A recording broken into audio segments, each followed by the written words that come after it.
तो आप सोचिए कि जलती हुई आग में किसी को एकदम से डाल देना, जिंदा डाल देना। नमस्कार दोस्तों, मेरा नाम सुनील कुशवाहा, मैं मध्य प्रदेश वन विभाग में वन रक्षक हूँ। दोस्तों, आज हम जंगल की आग के बारे में जानेंगे, जो कि गर्मियों में काफ़ी ज़्यादा लग रही है।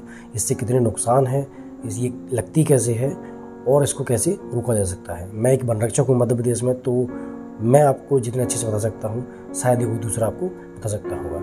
दोस्तों, मैंने ये मुद्दा क्यों उठाया, क्योंकि कुछ दिन पहले एक हमारा वन रक्षक भाई था जो जंगल की आग को बुझाते बुझाते शहीद हो गया है। अब दोस्तों, ये जंगल में आग लगती कैसे है, सबसे पहले तो इसके कारण जान लेते हैं। जंगल में आग लगने का सबसे जो मेन कारण है वो है मानवीकृत कारण, मतलब इंसानों के द्वारा लगाई हुई आग। दोस्तों, इंसान क्यों जंगल में आग लगाता है, उसके कुछ रीज़न हैं। सबसे पहला रीज़न तो ये है कि कुछ लोगों की धार्मिक मान्यता होती है कि हमारे ऐसा हो जाएगा तो जंगल में हम लोग आग लगाएंगे। बहुत सालों चली आ रही है, जो कि ये बहुत गलत है, ऐसा नहीं करना चाहिए। दूसरा ये है कि लोग शौक के लिए लगा देते हैं, चलिए जंगल में आग लगाएंगे, मज़ा आएगा। ऐसे 10% लोग ऐसे भी होते हैं। तीसरे जो है वो है प्राकृतिक कारण, जैसे कि लाइटिंग, थंडरस्टॉर्म, जैसे बादल गरजते हैं, चमकते हैं तो बिजली गिरती है तो जंगल में आग लग जाती है। और दूसरा घर्षण के कारण, क्योंकि बहुत कम ऐसा होता है कि बांस वगैरह आपस में फ्रिक्शन होता है और उसके बाद आग लगती है गर्म होने के बाद, तो ऐसा बहुत कम होता है। सबसे जो मेन कारण है वो यही है कि लोग जंगल में आग लगा देते हैं और इसका बहुत भयंकर नुकसान होता है। अब दोस्तों, इसका कितना नुकसान होगा, देखिए। सबसे पहला जो जंगल में आग लगती है उसका नुकसान होता है वो है जंगल का इतना नुकसान होता है कि आप सोच भी नहीं सकते। जंगली जानवर जल जाते हैं, भुंज जाते हैं, पक्षी जो हैं वो जल जाते हैं, उनके घोंसले, उनके अंडे बिल्कुल नष्ट हो जाते हैं। और आने वाले कुछ सालों तक ऐसा जंगल नहीं हो पाता कि वो जंगली जानवर या पशु पक्षी वहाँ पर पनप सकें या फिर रह सकें। तो आप सोचिए कि जलती हुई आग में किसी को एकदम से डाल देना, जिंदा डाल देना। जंगल में ऐसा ही होता है, जब आग लगती है तो जंगली जानवर या उनके बच्चे उसमें फंस जाते हैं, उनके मतलब अपनी आंखों के सामने अपने बच्चों को जलते हुए देखते हैं वो जानवर।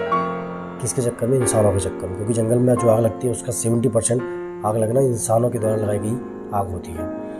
अब दोस्तों, इसका और भी क्या नुकसान है। इसका सेकंड जो नुकसान है वो ये है कि जब जंगल में आग लगती है तो बहुत ज़्यादा एकदम से धुआं उठता है, जैसे कार्बन डाइऑक्साइड उठती है बहुत ज़्यादा। तो उससे क्या होता है, पृथ्वी का जो टेम्परेचर है वो बढ़ता है। कैसे बढ़ता है वो साइंस का अलग टॉपिक है, लेकिन बढ़ता है और इससे ग्लोबल वार्मिंग होती है। और इसी के चक्कर में अभी आपने देखा था कि दुबई में कितनी भयंकर बाढ़ आई हुई थी। तो ये जंगल का नुकसान के चलते ही ये सब हो रहा है। जो प्रकृति में बदलाव हो रहे हैं और जो प्रकृति में मौसम चेंज होता है, एकदम से गर्मियों में सर्दियों में गर्मी पड़ने लगती है, एकदम से बरसात होने लगती है। तो ये सब जो मौसम बदल रहा है ये सब जंगल के नुकसान के कारण ही है।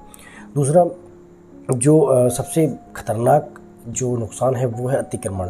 जब जंगल में आग लगती है तो वहाँ पर लोग जंगल की सफाई कर देते हैं। अतिक्रमण, जब जंगल जल गया तो फूट काट दिए, उसका जंगल जोतने के लिए, खेती करने के लिए यूज़ कर लेते हैं। तो क्योंकि उसके बाद में वो उस जगह पर कभी भी भविष्य में जंगल नहीं हो पाता, उसके 1% चांस होने के, बाकी कभी जंगल नहीं हो पाता। पूरे जंगल वो नष्ट हो जाता है, वहाँ खेती होने लगती है, जिससे कि बहुत ज़्यादा नुकसान है जंगल को। दोस्तों, जंगल का जो इसकी रोकथाम कैसे हो सकती है। हाँ, इसकी रोकथाम के लिए देखिए, जब जंगल में आग लगती है तो बुझाया कैसे जाता है। वैसे तो कुछ छोटे छोटे इक्विपमेंट हैं, लेकिन आप सोचिए कि पहाड़ी पर एक ऊपर बिल्कुल गर्मियों में, चकाचक गर्मियों में आग लगी हुई है, तो उसको 4-5 लोग कैसे बुझाएंगे। ये थोड़ा सा पॉसिबल नहीं लगता। थ्योरेटिकली तो ठीक लगता है सुनने में, लेकिन प्रैक्टिकली ये पॉसिबल नहीं है कि 4-5 लोग जाके पहाड़ी पे जाके आग बुझाएं। इसके लिए इक्विपमेंट की आवश्यकता होगी। इसके लिए जो टेक्नोलॉजी है उसको थोड़ा और डेवलप करना होगा।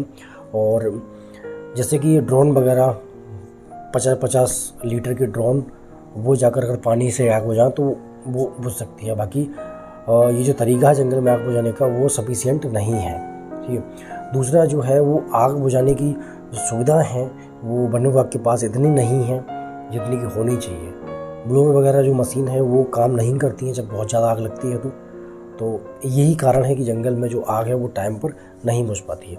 अभी हमारे एक वन रक्षक साथी जंगल में आग बुझा रहे थे और महाराष्ट्र के थे। बुझाते बुझाते इतने झुलस गए गर्मियों में, इतने डिहाइड्रेट हो गए कि उनको आखिरकार उनकी डेथ हो गई। तो दोस्तों, ये जो जंगल की आग है ये बहुत ज़्यादा खतरनाक होती है।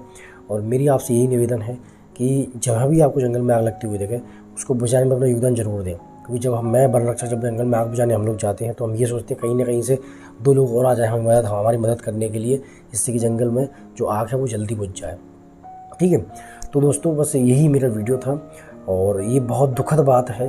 यदि ऐसा चलता रहा, जंगल में आग लगती रही, तो आने वाले फ्यूचर में, आने वाले 50 साल में हमारा जो जंगल है वो आधा रह जाएगा और इसके दुष्परिणाम आपको समझ सकते हो कितने भयानक होंगे।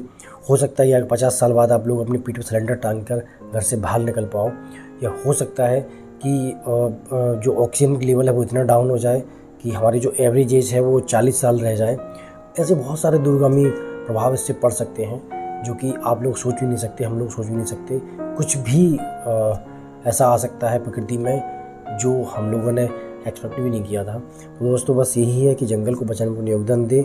और इस जंगल की जो आग इतनी खतरनाक है, हमारे बलरक्षक भाई शहीद भी हो जाते हैं, हर साल शहीद होते हैं, बुझाते आग में गिर गए, जल गए, झुलस गए, शहीद हो जाते हैं। तो दोस्तों बस ये मेरा यही निवेदन है कि जंगल की आग को बचाने में योगदान दे। कभी जंगल में भूल की भी आपने आग न लगाए, लोगों को समझाए कि जंगल में आग नहीं लगानी चाहिए। आज के लिए इतना ही दोस्तों। जब वीडियो अच्छा लगे लाइक करना, शेयर करना, सब्सक्राइब करना। जय हिंद, जय भारत।